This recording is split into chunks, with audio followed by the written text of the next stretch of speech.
Livre Pensamento. Apresentação: Cláudio Palermo e Paulo Henrique de Figueiredo.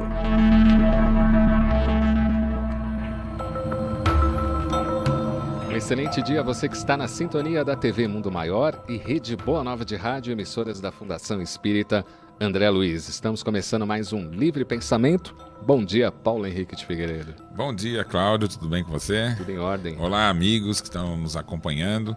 Cláudio, eu queria mandar um alô para o pessoal lá do Jeta de Santos, Grupo Espírita Trabalho Amor. Fizemos um trabalho lá com pessoas muito interessadas. Que legal. Inclusive, até gostaria de comentar que é um centro totalmente voltado para o estudo de Kardec.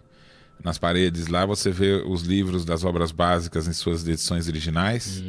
Eles têm grupos de estudos que não tem professor, tem um coordenador. E eles estudam direto na obra de Kardec. Isso é muito importante. É bacana, hein? É, muito importante, porque quando você vai ler direto na obra dele, muitas vezes a diversidade do grupo permite encontrar coisas que quem escreveu uma apostila não enxergou. Então o texto original é fundamental de ser estudado. Então um abraço lá para todos e a gente vai voltar proximamente lá. E nesse fim de semana, sexta, sábado, domingo, eu vou estar em São José do Rio Preto. Pô, quem for de lá ou da região, nós vamos estar na palestra na sexta, seminário no sábado e seminário no domingo. Procura lá nas redes sociais, tem os centros que estão organizando. Isso aí, procura no Revolução Espírita e também na página aí do Paulo Henrique de Figueiredo. Legal essa ideia de estudar as obras de Kardec com o livro, porque eu sempre tive essa dificuldade de aceitar essa questão de apostila, né? Acho que tem que pegar diretamente do livro e mais legal ainda a proposta de estudar a codificação. Em grupo, né? Em grupo. Porque as pessoas, cada um tem um olhar diferente, muitas vezes pela sua formação, pelos seus estudos. Isso contribui muito quando você vai ler a obra diretamente, né? Geralmente as apostilas, elas não trazem o que Kardec propôs, mas o que acredita quem escreveu a apostila, né? Então isso é um problema eterno, né? Na verdade, o Espiritismo se estuda nas obras de Kardec. Com certeza, né? Eu vou aproveitar aqui, né, e mandar também um abraço ao pessoal do Centro Espírita Evangelho em Ação. Estamos ministrando lá o curso da Gênese. Na última sexta-feira tivemos a segunda aula falando do capítulo 1º da Gênese de Allan Kardec, a original, né, como está aqui, ó, o Paulo está me passando, ó, lançada pela Fundação Espírita André Luiz. E essa primeira leva aí está quase Tá quase esgotando já a primeira, né? edição, já vamos para a segunda edição, o que mostra o interesse do público no Brasil inteiro de estudar. Então, procure o seu exemplar e logo já vai ter mais uma edição aí, né? Um sucesso, né? Todo mundo estudando, formando grupos de estudos, centros, né? Promovendo esse estudo coletivo. E eu acho que nós vamos fazer uma grande recuperação do texto original de Kardec. Ah, né? com certeza. E agora todo mundo já está podendo constatar que os trechos suprimidos realmente fazem uma falta muito grande, né? Sim. Ao que Kardec queria nos transmitir com esse livro, né? Não, tá, essa edição aí tá sensacional, ainda é com os apontamentos do Paulo Henrique, ficou mais sensacional ainda. E hoje a gente vai responder as perguntas de programas passados, falando sobre a questão da Gênese, também do passe, né, que nós abordamos em algumas edições, em virtude do lançamento da Gênese pela FEAL. A gente deu uma pausa em outros assuntos e focamos mais no livro, e agora a gente volta com as perguntas que vocês enviaram pelo WhatsApp 99643-3827, 99643-3827, também pelo facebook.com/TV Mundo Maior e a linha do ouvinte 0800 979 5011. Primeira pergunta, Paulo, é da Regina de Londrina, no Paraná. Ela diz o seguinte: eu tenho uma dúvida. É possível que uma pessoa fique em contato com seu mentor o dia todo? Olha, nós temos um sentido a mais do que os sentidos físicos, que é o sentido espiritual. O contato não só como mentor, mas com a diversidade de espíritos que nos cercam é constante. Isso ocorre por afinidade. Então, conforme a atividade que você estiver exercendo, existindo espíritos que são interessados naquela questão, eles vão se aproximar e vão inspirar. é importante dizer que Kardec não fala a palavra mentor, mas ele vai falar do espírito familiar, né? Daquele espírito que foi designado para acompanhar você em sua vida. E esse espírito, ele mantém o tempo todo um contato mental com você. Ele não precisa estar ali do seu lado. São espíritos que já têm uma evolução o suficiente para poder se ligar mentalmente a nós à distância. E eles sempre estão nos inspirando a fazer a melhor escolha, a nos dar força nas nossas decisões e nos caminhos que a gente escolhe, né? E como a liberdade é o fundamento da lei, né, da evolução do espírito, quando a gente faz escolhas equivocadas, ele aguarda, né? Sim. Ele não pode nem impedir, intervir. Nós vamos ter que aprender com os nossos erros também. Essa é a dinâmica do universo. A Laidiana Silva do Tucuruvi, bom dia, amigos. Trabalhei em um centro na desobsessão. Os espíritos chegam resistentes, falando que não queriam vir. Depois aceitam ajuda. A vinda desses espíritos é por espontânea vontade ou eles são mesmo, alguns até dizem que vieram amarrado? A gente até chegou a discutir isso em alguns programas passados. No mundo espiritual não existe ação mecânica, né? Não há como você amarrar um espírito, prender um espírito, né? Quando ele faz referência a isso, são condicionamentos mentais, que a gente também pode ver neste mundo aqui por meio da hipnose.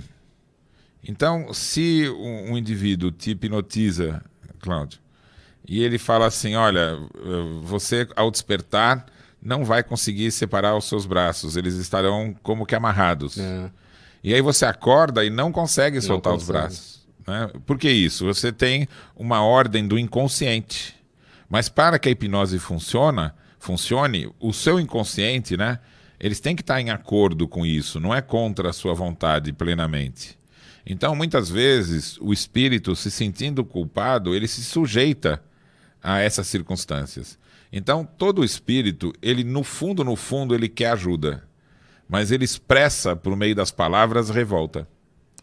Todo espírito, principalmente aquele que a gente fala, não, é um espírito ruim, é um espírito mau, ele tem maldade. No fundo de todo espírito mau, existe um indivíduo, uma pessoa, um espírito, né, com medo, não se achando capaz de superar suas dificuldades. Até porque ele não foi criado mal, né? Não, de forma alguma. E também não vai ser, é só um período. Mas nesse período, aquela revolta, aquele mal, na verdade, é ele não acreditando em si mesmo. Então a melhor forma de você se aproximar e ajudar um espírito ou uma pessoa dessa a mudar os seus propósitos é quando ele apresenta uma réstia de vontade, dizer a ele, ó, você é capaz de mudar, só você é capaz de mudar. Porque você não consegue fazer ninguém mudar por castigo, por acusação, fazendo ameaças. Você não muda gera mais ainda. Você aumenta a revolta.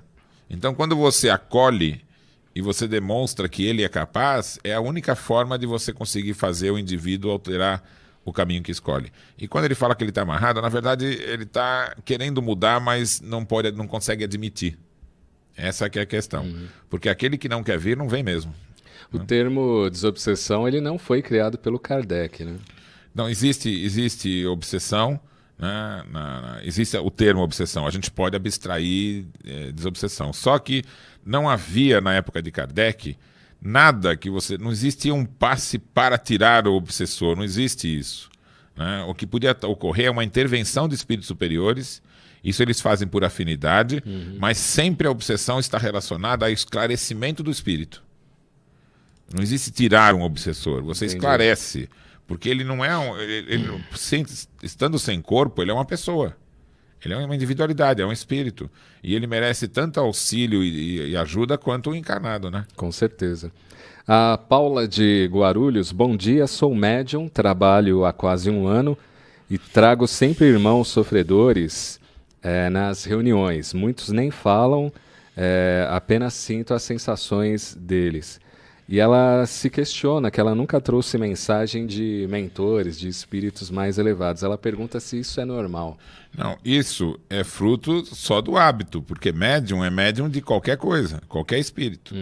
Né? É que muitas vezes a pessoa acaba se condicionando um só tipo de comunicação.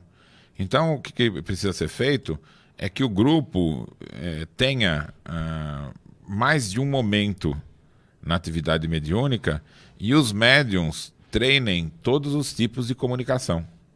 Porque não existe exclusividade de médium para espírito superior e o outro só para espírito inferior. O que pode ocorrer é alguns médiuns que têm dons adequados ao tipo de comunicação. Por exemplo, um espírito pode querer comunicar uma poesia. E nem todo médium está adequado para transmitir poesia. Né? Ele pode se afinizar com aquele que tenha mais Isso. condição. Então existem afinidades dos médiuns, mas essa afinidade está relacionada a temas e não a condição evolutiva. Então, uma pessoa que é uma pessoa do bem, né? E é médium, ele tem que aprender a transmitir todos os tipos de comunicação. Na mediunidade, se você sempre faz a mesma coisa, sempre do mesmo jeito, você acaba se condicionando. Sim. Então a limitação é da sua cabeça, não é da realidade. Então tem que participar de um trabalho, ou no próprio trabalho pede autorização, para fazer também a parte da comunicação dos bons espíritos. O Maurício Iac comenta a respeito de um tema que a gente abordou em programas passados, que foi a missão do espírita. Ele diz que pensa que uma parte da missão do espírita é o autoaprimoramento constante dentro da encarnação. Nós não devemos esperar as próximas encarnações, se podemos melhorar hoje. É a opinião aí do Maurício Iac, que manda fraternais abraços. O João Carlos Dias de Ribeirão Pires também fala a respeito desse tema, missão espírita. E a Rita Frazão, ela diz o seguinte, ela é de Pimenta, Minas Gerais. Ela diz que tem premonições por meio do sono. Primeiro ela pergunta se premonição é uma mediunidade e segundo, como distinguir o que é real e do que é realmente sonho. Muito boa pergunta, né? É a Rita, né? Olha, Rita, a mediunidade ela é um termo técnico. Existem os fenômenos espíritas, eles são amplos. Esses fenômenos envolvem também as capacidades do próprio médium, por exemplo, de desdobramento, né? Sonambulismo. Isso é o próprio indivíduo que tem essa capacidade. Quando a gente usa a expressão, o termo mediunidade, nós estamos nos referindo à comunicação de um espírito. Então, toda vez que há mediunidade, há o envolvimento de um espírito, né? Se comunicando. Então, para que a premonição seja uma mediunidade, ela tem que ser uma comunicação. Então, é algum espírito que, durante o período do sono, lhe transmitiu alguma informação, né? E aí você... repassa isso. O cérebro transforma em símbolo, e quando que você sabe se é real ou não? Quando se cumpre, né? Então, mesmo que se cumpra, tudo que você pode prever, existe uma parcela de possibilidade estatística para coincidir. Uhum. Então, se eu falo assim, olha... vai nascer menino ou menina? É 50% de chance de acertar. Então, se você acertou, não significa que seja uma premonição. Sim. Agora, se normalmente as pessoas, estatisticamente, acertam uma determinada porcentagem e você ultrapassa essa porcentagem, aí significa que você está indo além do que é o comum. Então, tanto a área da premonição quanto a área da própria cura, a única forma de saber se realmente está fazendo uma cura que é extraordinária ou se está se fazendo premonição é fazer registro disso e verificar se a estatística é maior do que a comum. Porque as pessoas já se curam normalmente. Todo mundo tem um processo de cura natural. Se você está fazendo um tratamento espiritual e você quer saber se aquele tratamento é eficaz, tem que registrar as curas e ver se a porcentagem de cura é maior do que seria comum. Entendi. Então a gente tem que usar... Que é um método até científico. A gente tem que usar a ciência para isso. Então todos os fenômenos... Porque fenômenos e efeitos físicos. A pessoa tem efeitos físicos, então tem que acontecer fenômenos. Tem que ter... insistentemente tem que ter os fenômenos. Por exemplo, estalos, luzes, uma série de coisas. E mesmo assim você tem que verificar. Uma das formas é o comando, né? Se você está fazendo um trabalho de efeitos físicos, você pode pedir para os espíritos. Olha, nós gostaríamos que agora tivesse uma manifestação para que a gente possa confirmar a capacidade do médium, entendeu? E aí, se coincidindo, você começa a ter uma confiança naquilo. Então, toda a mediunidade se confirma não pelo fato em si, pelo fenômeno em si, mas pelas consequências. Entendi. A Cristiane de Campinas, ela comentou a respeito de um programa que a gente falou sobre sonhos, né? E aí ela comenta que em alguns sonhos ela lida ali com pessoas que ela não conhece nesta encarnação, mas provavelmente já passaram aí em vidas passadas. A Maria Socorro de Três Lagoas, Mato Grosso do Sul, ela pergunta: gostaria que o Paulo respondesse quando e por que o Espiritismo adquiriu um sentido mais religioso em detrimento da ciência e filosofia?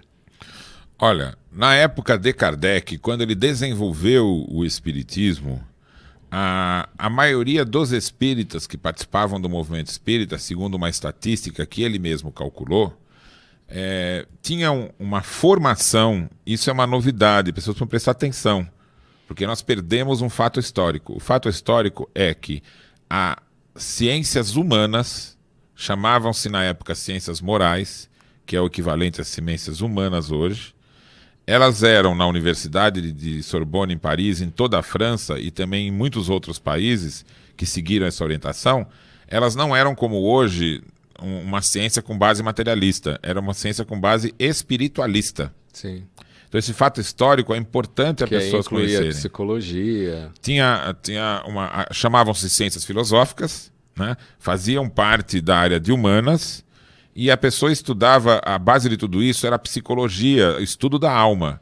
E a expressão era: o ser humano é uma alma encarnada. Então, considerava-se o corpo como um instrumento, diferente de hoje. Porque hoje, tanto a psicologia, a medicina, toda a ciência hoje é materialista. Então, naquela época, considerava-se... Era o contrário. É o contrário, mas não era dogmático, não tem nada a ver com as igrejas e as religiões. Então, a posição desses estudos, que era o racionalismo, espiritualismo racional, ele dizia o seguinte: a moral, que se deriva dos estudos da alma, determinam que a moral ela é fundamentada na escolha do indivíduo, na vontade. Então é uma moral da liberdade. Você é livre para fazer escolhas e a partir disso é que se estabelece a moral. Dando uma hipótese completamente contrária à ideia das religiões, que era a moral da obediência. Você tem que ser submisso. Você tem que obedecer, senão Deus te castiga. Essa ideia é das igrejas. Então, quando o Espiritismo se estabeleceu, Kardec foi perguntando aos espíritos: o que é Deus? Qual é a moral? E tudo que os espíritos vinham respondendo encaminhavam que a doutrina espírita se fundamenta na moral da liberdade, que era estudada na universidade. Que era a moral que dizia: olha, você é responsável pelas escolhas. Você desenvolve a sua inteligência, o seu livre-arbítrio e faz as suas conquistas. Então não há castigo de Deus.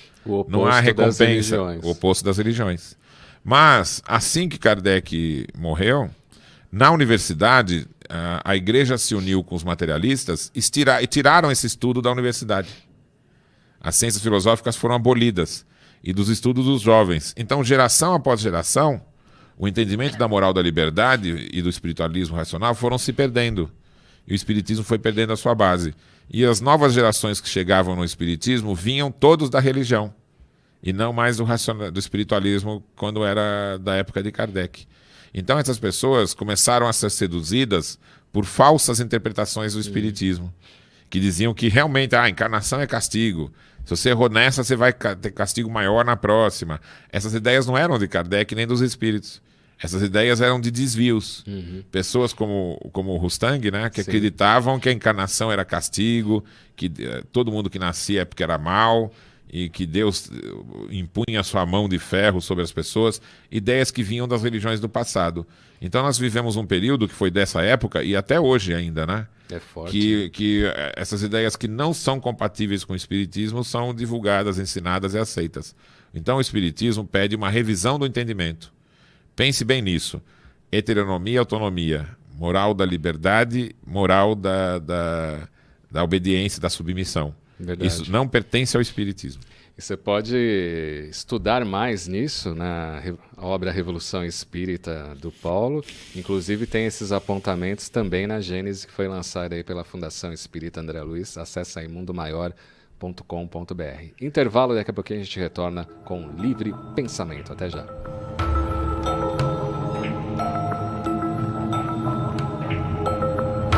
Você tem 1 minuto? Sim, 1 minuto para salvar uma vida ou para evitar um aborto. Em 60 segundos, você pode amparar uma pessoa em desespero. 1 minuto para muita gente pode não significar muita coisa. Para nós, pode significar a regeneração do planeta. Que tal nos ajudar? É só 1 minuto.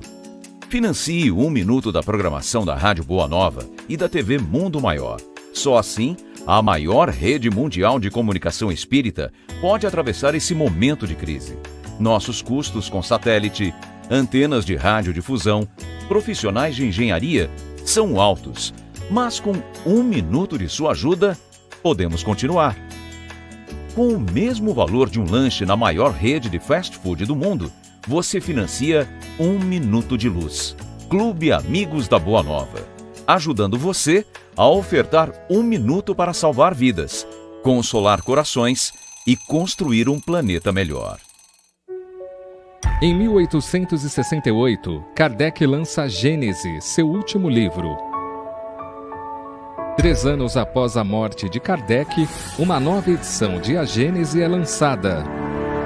Em 1884, Henry Souce, o principal biógrafo de Allan Kardec, afirma que a Gênese que estava sendo distribuída não era a mesma lançada por Kardec.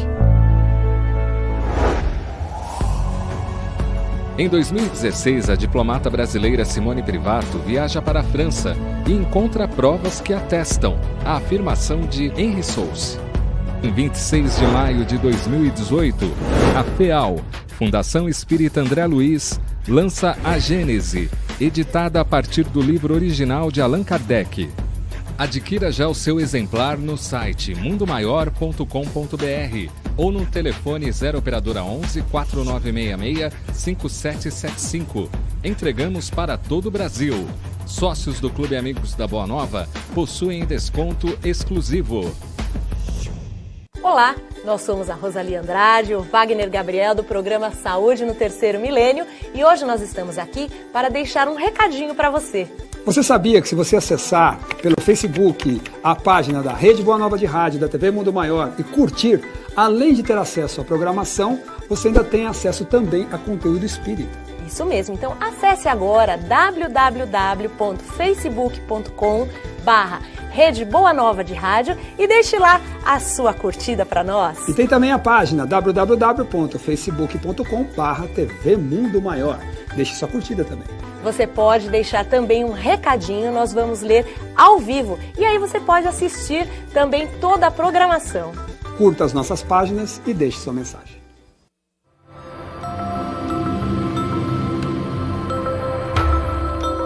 De volta com o programa Livre Pensamento nesta segunda-feira, fazer um convite aqui para você participar do Clube Amigos da Boa Nova. Venha participar desta grande família, você terá aí uma série de vantagens e benefícios ao se associar ao Clube Amigos da Boa Nova. Posso te garantir aí que o maior benefício é colaborar com a divulgação da doutrina espírita, o trabalho que vem sendo feito, por exemplo, este ano aí com o resgate do pensamento original do codificador Allan Kardec. Todo esse trabalho aí que está sendo feito pela Fundação Espírita André Luiz. E para você auxiliar este trabalho, para que mais pessoas possam ter contato com a doutrina dos espíritos, 0800 12 18 38. 0800 12 18 38. Venha fazer parte do Clube Amigos da Boa Nova. 0800 12 18 38. Paulo, a Cristiane de Campinas, ela diz o seguinte: bom dia, uma dúvida. A força do magnetismo pode exercer resultados mesmo que o indivíduo que recebe não esteja na mesma conexão? Quando oramos por alguém, e muitas vezes esse alguém nem sabe, mas recebe as vibrações, podemos considerar isso também como força magnética? É uma pergunta muito importante, né? Mas que ela pede alguns esclarecimentos. A palavra, o magnetismo animal é bom a gente falar. Foi uma ciência criada por Franz Anton Mesmer no século XVIII, no final, antes da Revolução Francesa ali. E ele escreveu muitos livros, definiu com grande clareza. Ele era médico, tinha um conhecimento amplo. Ele fez até uma tese de física para fundamentar as ideias que ele tinha, que é a ação do indivíduo sobre o outro no ato da cura. E a tese dele era a seguinte, muito próxima da homeopatia. Quem se cura é o próprio indivíduo. Você tem uma força natural para fazer com que seu organismo volte para o estado de harmonia. É isso que promove a cura. Você pode ter recursos para incentivar, para motivar, para fazer com que essa força seja mais eficaz, para que a cura ocorra mais rápido. E os dois grandes instrumentos que surgiram na época de Mesmer foi a teoria dele, por meio do passe, e a homeopatia. Então o magnetismo animal é como se fosse uma ação homeopática de um corpo saudável sobre um corpo que não está saudável, como se os dois corpos estivessem lutando para restituir a saúde, né, sendo que isso é um ciclo natural. Então quem se cura é o próprio indivíduo. Agora, nós temos encarnados, nós temos uma circunstância complexa quando a gente traz para o assunto o espiritismo. Então, quando Kardec foi falar do espiritismo, ele disse assim: o magnetismo é fundamental para o entendimento do espiritismo, mas vice-versa. As explicações espíritas também dão um novo passo, um novo caminho, né? O magnetismo animal deixa de estar isolado sem o reconhecimento da existência do espírito e passa a ter as informações novas. Uma delas é que nós também temos um perispírito. Então isso tudo é fundamental, porque não é possível recuperar o magnetismo animal sem que esse esteja iluminado pelo espiritismo. É o próprio Kardec que falou. Ele falou assim: magnetismo e espiritismo são ciências gêmeas. Aquela que não se apoiar no seu congênere cairá no impasse. Então ela falou, se o espiritismo não estiver apoiado no magnetismo, mas a frase também fala, se o magnetismo não estiver apoiado no espiritismo. E quando você vai estudar o magnetismo em Kardec, ele amplia esse termo para dois caminhos. Ele vai dizer o magnetismo espiritual e o magnetismo animal. E o que é o magnetismo espiritual? É a ação dos espíritos sem intermediários, né, para ajudar você do ponto de vista espiritual, emocional e até com relação à saúde. E os espíritos podem se servir do magnetizador para fazer uma ação combinada, que aí seria um magnetismo misto, né? Mas ou humano e espiritual. E o magnetismo humano, simplesmente isolado, só existia antes de Kardec.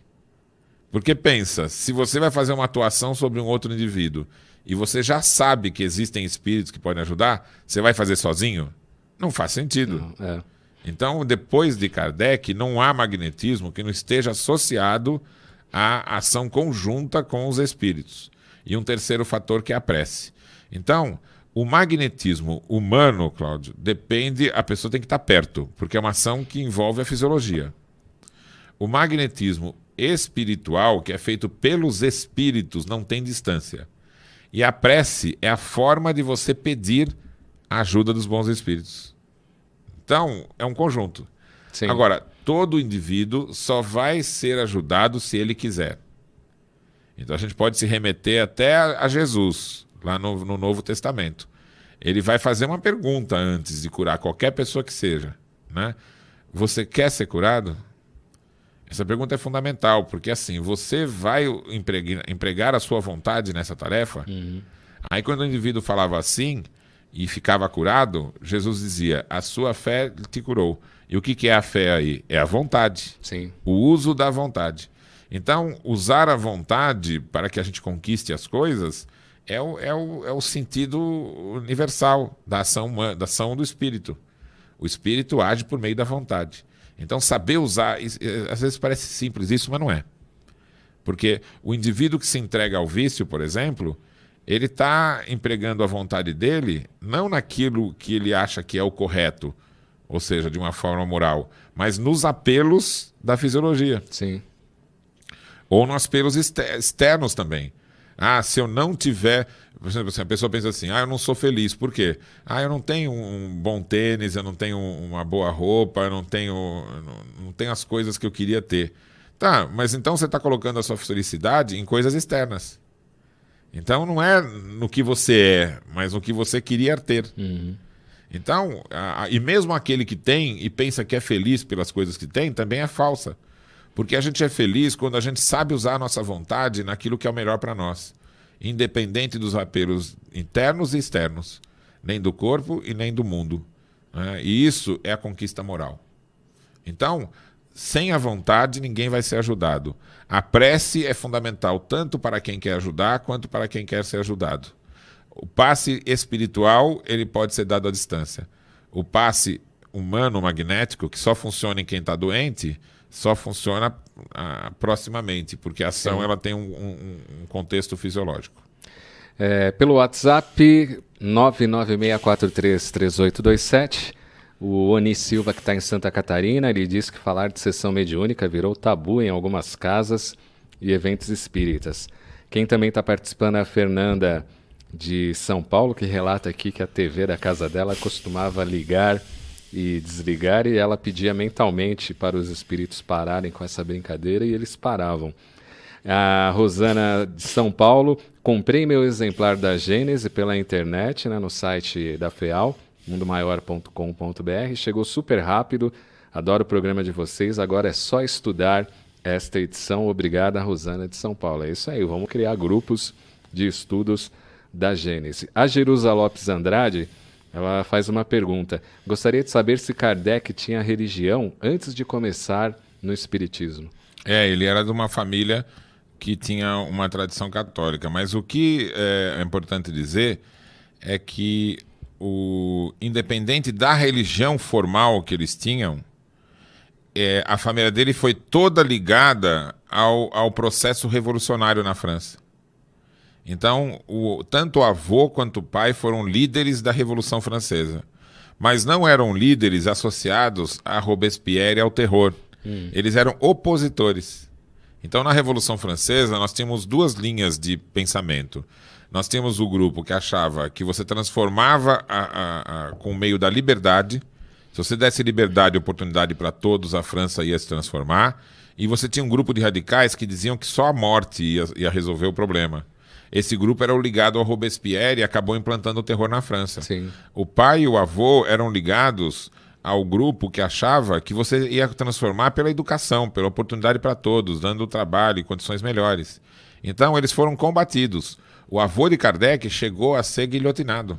Olha só, não sabia disso. E foi guilhotinado pela ousadia dele na prisão, porque ele foi preso junto com o pai de Kardec e outros companheiros, foram levados para Lyon, colocados na prisão. E na prisão, ele fez um discurso dizendo assim: ninguém vai nos intimidar. A nossa voz não vai se calar nem com a ameaça de morte. E os guardas, ilegalmente, levaram ele para a guilhotina no dia seguinte. O pai, junto com os outros, conseguiram fazer valer a lei que dizia: você só pode ser julgado no seu local de origem. Eles não eram de Lyon. Então, eles foram transferidos para o Bourg-en-Bresse, que era a cidade original deles, e acabou depois sendo absolvidos, né? Quem estava perseguindo eles era o Robespierre. E o avô morreu guilhotinado. O pai sobreviveu e nasceu Kardec, mas em seguida o pai foi participar das tropas que invadiram Portugal, né? Ele veio para o Brasil, né, o rei de Portugal. Foi. Então, o pai de Kardec estava junto às tropas, porque ele fazia uma profissão que era cuidar da questão jurídica das tropas. Ele era um advogado de campanha. E aí foi dado por desaparecido, porque o caminho que eles fizeram para chegar em Portugal foi horroroso. O Napoleão escolheu um caminho curto, mas o caminho perigoso. E quase 2/3 morreram no caminho, entre eles o pai de Kardec. Então ele foi criado pela avó, que era a companheira do pai, que tinha sido até governador do estado de Ain, e pela mãe, né? Ou seja, ele foi criado em meio a mulheres muito determinadas, né? E com um entendimento muito amplo. E ele foi criado junto à Pestalozzi, que tinha uma formação baseada na reforma, né? Nas novas ideias. Então, a formação de Kardec foi baseada em ideias de educação, revolução, pela oportunidade para todos, o que tornou ele muito condizente com o que ele foi desenvolver depois no Espiritismo. A Ivete Santos, do Parque Novo Mundo de São Paulo, ela comenta um dos programas, né, que a gente falou sobre a questão do passe. O Henrique, do Tucuruvi, diz o seguinte: sou passista, colaboro na FESP. Posso dar passes na minha mãe, que está doente em casa? Quando o Mesmer criou a teoria do passe, foi ele que criou. Franz Anton Mesmer, né? Nasceu no Império Austro-Húngaro, teve uma infância numa família simples, mas demonstrou uma inteligência muito superior, e o bispo de Constança, vendo isso, custeou toda a educação dele.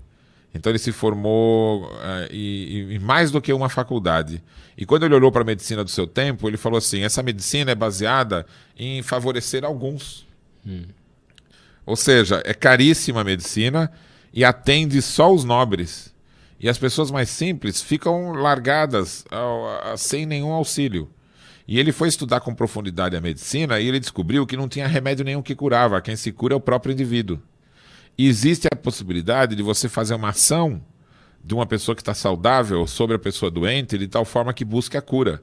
E quando ele descobriu isso, estudando com muitos detalhes e muitos anos, ele estudou 20 anos antes de divulgar, ele percebeu o seguinte, bem instruídos, os familiares podem ajudar na cura, o que vai promover uma revolução na medicina. Porque isso é um custo irrisório e a gente vai fazer com a medicina uma revolução neste mundo.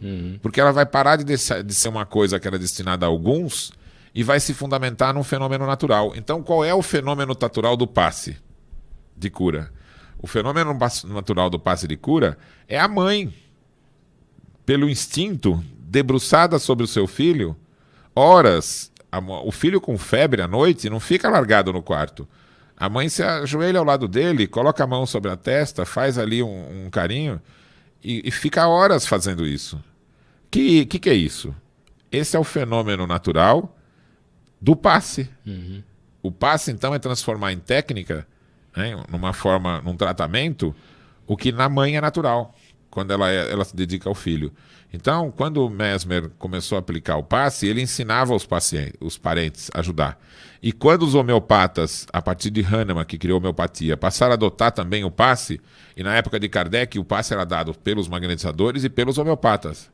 A técnica era a seguinte, você poderia ir receber um passe de um profissional mesmo, que se dedicava a isso, mas ele treinava os familiares para darem continuidade ao tratamento. Legal isso. Então, a gente utilizar o passe aos familiares é retomar as origens tanto do magnetismo quanto do espiritismo. Legal. O Dalton Luiz, bom dia. Gostaria de saber se essa revisão que foi feita na Gênese também foi feita em outras obras de Allan Kardec. Participo de um grupo de estudos sobre os livros da codificação e percebemos que em alguns livros, como por exemplo Revista Espírita, tem algumas partes que não condiz com a codificação. É o Dalton Luiz. Existem informações de que outras obras tenham sido mexidas? O que é importante a gente frisar isso. As obras, a Gênese ela foi adulterada numa ação isolada. Foi em 1872 que alguém, né, ou um grupo, né, sem que a gente saiba quem foi, de uma forma escusa, alterou o livro segundo as suas considerações. Olha, eu não concordo com Kardec em determinadas áreas e alterou o livro. Então, depois, só que isso ninguém ficou sabendo. Então, todas as traduções que foram sendo feitas depois, foi sem saber que isso havia ocorrido. Em 1885, Gabriel Delany, Leon Denis, Berti Fropo, todos os espíritas se uniram e acusaram, mas não tinham também certeza nem provas. Então, demorou 150 anos para a gente ter provas. Mas não ocorreu mesmo com as outras obras. Com as outras obras, o que ocorreu muitas vezes foi traduções equivocadas. Então, muitas vezes o tradutor até coloca, às vezes, um pensamento seu. Então, ao invés de Kardec. Em vez de Kardec. Então, é preciso ter muito cuidado em quem tem conhecimento do francês. É bom consultar o original para saber o que está escrito. Mas a FEAL tem o compromisso de fazer com que as traduções sejam fidedignas. Inclusive, quem está... A primeira edição já está aí disponível. Quem estuda o francês e está estudando a Gênese, encontrar qualquer detalhezinho nessa edição que possa nos informar para que a gente aperfeiçoe, nós estamos 100% abertos. Isso é bacana. A ideia é tornar essa edição fidedigna. Então nós estamos abertos à ajuda de quem puder colaborar, todos que estão estudando aí no Brasil e fora dele, a Gênese, né? Nós aceitamos de coração aí as colaborações, tanto com Principalmente se alguém encontrar alguma diferença da tradução do francês, um detalhe, uma palavra que escapou, porque nós vamos corrigir isso edição após edição. O ouvinte Aparecido, que reside em Sorocaba, ele gostaria de saber aí se existe uma correlação, por exemplo, entre Projeto Genoma e o lado espiritual, ou as coisas são distintas. Essa pergunta é muito interessante, mas ela até pode ser ampliada, né? O que os espíritos têm a nos dizer a respeito das recentes descobertas da ciência, as novas preocupações do nosso tempo, né? Existe muita coisa, muito avanço quanto a isso. Até digo aqui algo que nem muita gente pensa. Mesmo no campo da ética e da moral, existe um avanço enorme nesses 150 anos no estudo disso. Então, nós temos um problema. Assim que Kardec desencarnou, assim que o professor Rivail desencarnou, né? Porque quem desencarnou foi o Rivail, né? O Allan Kardec é o pseudônimo, né? Então, com a morte de Allan Kardec, o movimento espírita se dispersou, porque logo em seguida teve uma nova revolução na França. E o movimento espírita não se estabilizou, perdeu aquela conexão dos centenas de centros que faziam a pesquisa. Então a gente não teve uma continuidade depois da morte de Kardec no âmbito da pesquisa. Não mais os espíritos puderam se comunicar em locais diferentes, trazendo um ensinamento unificado, que é o fundamento do espiritismo, né? Esse controle, né, universal. O controle universal do ensino dos espíritos superiores. Eles, quando querem passar um ensinamento novo, eles transmitem isso amplamente por vários médiuns diferentes. Então nós perdemos isso. Então, sem esse controle, não há como ter desenvolvimento dos conceitos da doutrina espírita. Ou seja, a gente precisa alimentar os grupos de estudo, grupos familiares, que retomem a pesquisa mediúnica, retomem o diálogo com os espíritos, porque quem está fazendo isso tem tido ótimos diálogos com os espíritos. Mas um pressuposto é fundamental: que espírito que você quer conversar?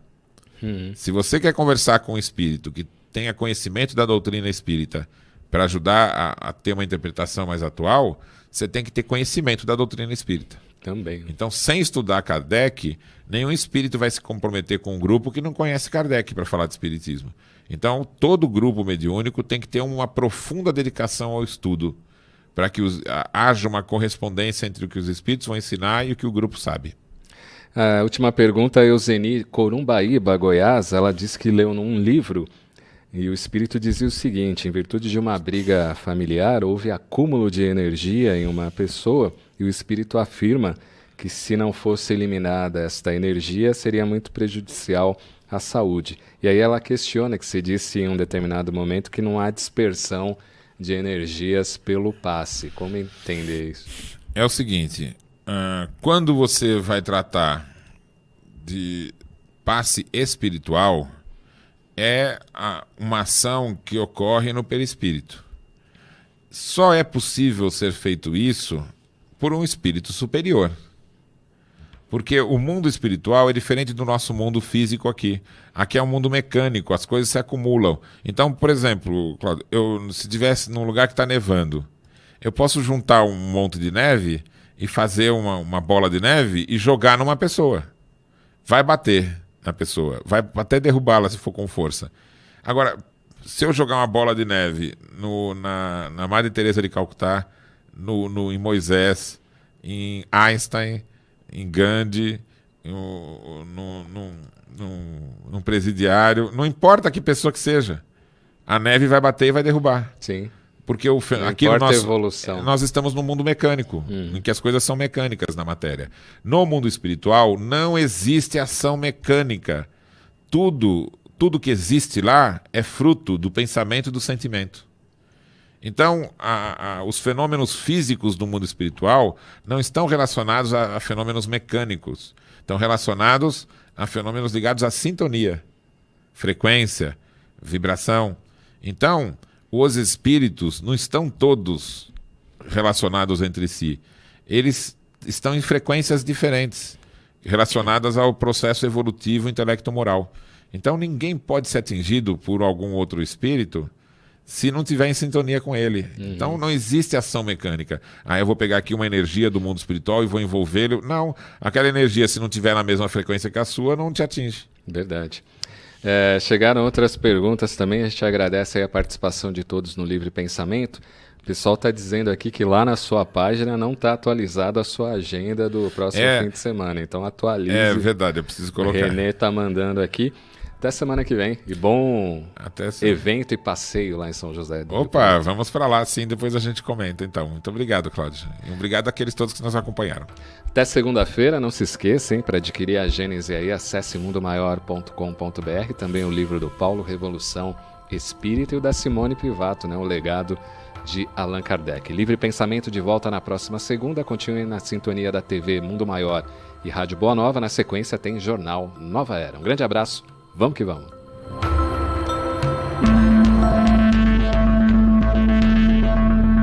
Livre Pensamento. Apresentação: Cláudio Palermo e Paulo Henrique de Figueiredo.